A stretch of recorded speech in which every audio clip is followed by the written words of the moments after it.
Jar स्वयं प्रज्ञा ना, jar विवेक ना, जार विचार कर क्षमता ना, जार बुद्धि ना, हजार धर्मशास्त्र गोटे आचार्य बाबाजी साधु सन्थ प्रवचन केही बदल पारे। जस्य नास्ति स्वयं प्रज्ञा शास्त्र तस्य करोति किम, लोचनाभ्यां विहीन से दर्पण किम करिष्यति। जार आखि ना ता आगे जदि आपण अईना देखेबे सी कौन देखिबो। जार हृदय दूरदर्शिता ना, जार अंतर्दृष्टि विचार ना, बुद्धि ना, विवेक ना, ताकू सहस्र उपदेश लक्ष लक्ष धर्मशास्त्र उदाहरण देले किछि लाभ होबनी। ट्रैफिक पाखे आम पहुंची गले जदि ट्रैफिक पुलिस रेड सिग्नल देइछि ताले आम गाड़ी अटकुछि, जेतेबेले ग्रीन सिग्नल दउछि आम गाड़ी आगु गडुछि। से रेड सिग्नल आम गाड़ी के अटकउछि। गाड़ी अटकिबा पई ब्रेक आवश्यकता अछि। जो गाड़ी रे ब्रेक नाही सी रेड सिग्नल थिले कोन अटकी रहिबो ट्रैफिक रे, सी आगु गडी जिवो, सी एक्सीडेंट करिवो। जीवन दर्शक जो ट्रैफिक आसुछि ग्रीन सिग्नल होउछि आम जीवन को सत मार्ग में चलैया भगवान को पर्यंत अग्रसर करने मनीष को देवता करने जो व्यवस्था शास्त्र गुरु गीता गोविंद आम वैदिक मुनि ऋषि साधु सन्थ महात्मा आशीर्वचन सत्संग उपदेश कौन ठीक कौन भूल जाना न्यायपूर्ण जीवन बंचा नीति नैतिकता पूर्ण मनीष पणिया जीवन धारण करवा। धर्म अर्थ हूँ धारण करवा, धर्म अर्थ हूँ लिव एंड लेट लिव, निजे बंचिक अन्य को बंचेगा। ये हूँ ग्रीन सिग्नाल, ये हूँ आम जीवन में चलवार रास्ता। रेड सिग्नाल हूँ जहाँ आम करवा कथा नुह, जहाँ निजक भल न लगे अन्य प्रति से भली व्यवहार करवा नहीं, अन्यर क्षति करवा,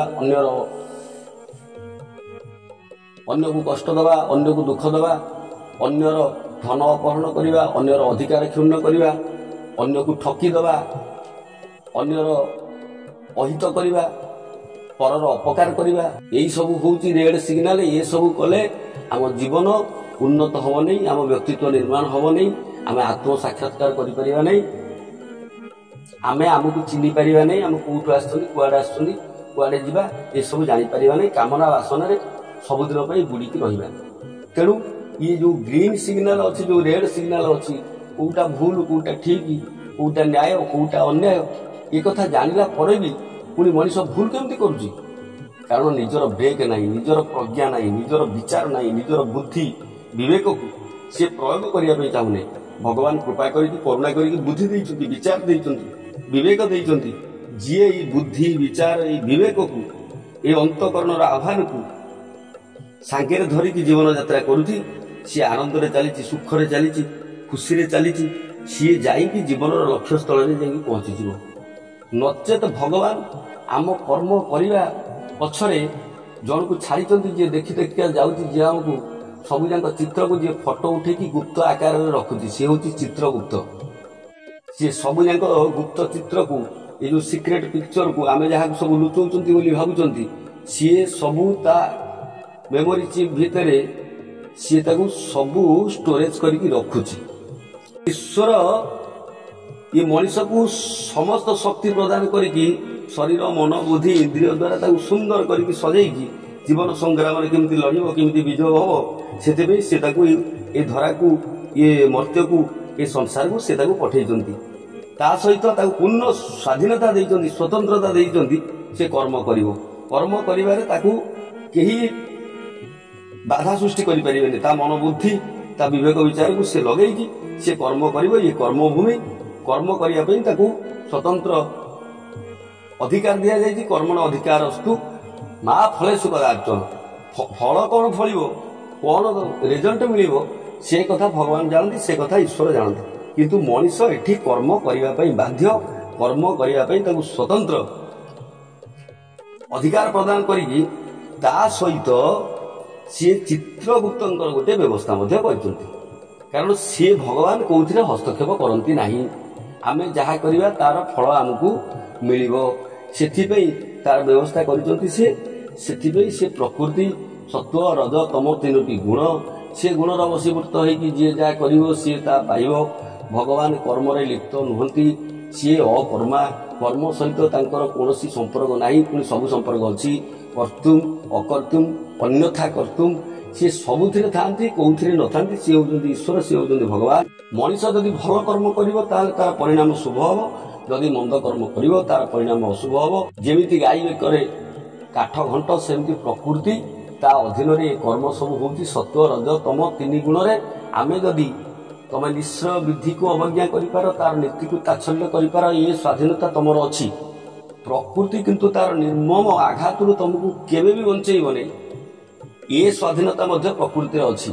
श्री श्री ठाकुर अनुकूल चंद्र बाणीटी आर मर्म होची एया जे आमे प्रकृति विरुद्ध रे गले आमे किछि अकर्म कले आमे किछि अन्यायोचित कर्म कले तार फल अशुभ हबो, तार कुपरिणाम हबो एवं से फल को हमको भोगिया पे पड़िबो। ये व्यवस्था प्रकृति ही करिछि। तेणु तार शुभ अशुभ कर्मर फल प्रकृति द्वारा ही नियंत्रित होता है, प्रकृति द्वारा ही प्राप्त होता है। तेरे ईश्वर एटी कौन करती, भगवान एटी कौन करती, जगन्नाथंकर एटी दायित्व कौन अच्छे? से जगन्नाथ तो एटी समदर्शी, से तो निष्पक्ष, से तो निर्लिप्त। कारण तांकर आम कर्म करने सहित कौन संपर्क नहीं, कर्म फल सहित किसी संपर्क नहीं। कारण शुभ अशुभ कर्म भोक्ता होउछन्ति आमे, जहाँ आम कर्म करिसन्ति से फलर भोक्ता होउछन्ति आमे। आमे कर्ता, आमे होउछन्ति भोक्ता। तेरे से होउछन्ति साक्षी। जी साक्षी सी कर्मफल सहित तार संपर्क कौन अच्छी? सी कर्मफल लिप्त बा कहीं हम, सी कर्मफल पक्ष बा केमती ने आ समदर्शी कहीं नुहति शुभ अशुभ कर्म पाप हूँ कि पुण्य हूँ, ये अंधार कि आलुओ, जी साक्षी ताप कौन अच्छे? जी मरुची जी मारुची जदि मझे जो ठिया देखुची से देखा से जो आखि से साक्षी स आखि जी सारा विश्वर आखि से जो साक्षी आखि से विटनेस जे मझे ठिया जहाँ कि होउची सी कहार पक्ष नब, भलर पक्ष नब ना मंदर पक्ष नब, पापर पक्ष नब ना पुण्यर पक्ष नब? तेणु एभली एक भगवान जदि विश्व किए अछंती ताले से तो ये सारा जगतर नाथ। ये सारा जगत जहाँ किछि अंतरिक्षर अच्छी, जहाँ किछि दृश्यमान अदृश्यमान सबु से द्रष्टांकर दृष्टि रे, सबु से चका आखि दृष्टि ही अच्छी। सबु से चका आखि देखुचंती, ताको चका चका आखि से दिव्य दृष्टि, भव्य दृष्टि, से साक्षीर दृष्टि, से दृष्टि रे से आम अंतर भितर रही संपूर्ण भाव से हमको देखुचंती, निरीक्षण करुचंती। से जगन्नाथ महाप्रभु जीव भितर साक्षी होइकी अछंती, करी कराउ थाए से ही अंतरे साक्षी रूपे रही